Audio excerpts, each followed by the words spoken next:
de segurança, me confirme os 3 primeiros números do seu CPF, por favor. 091. O final é 503-58842.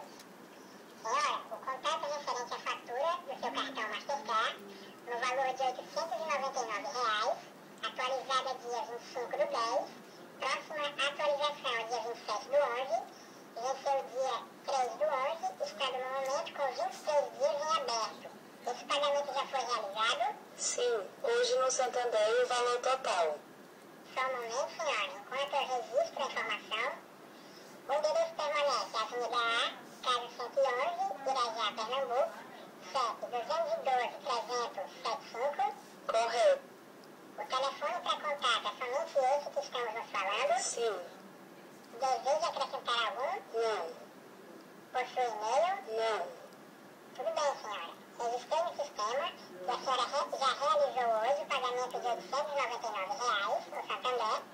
Os juros por atraso virão na próxima fatura e com o pagamento a senhora evitou a negativação do nome junto ao SPC Serasa.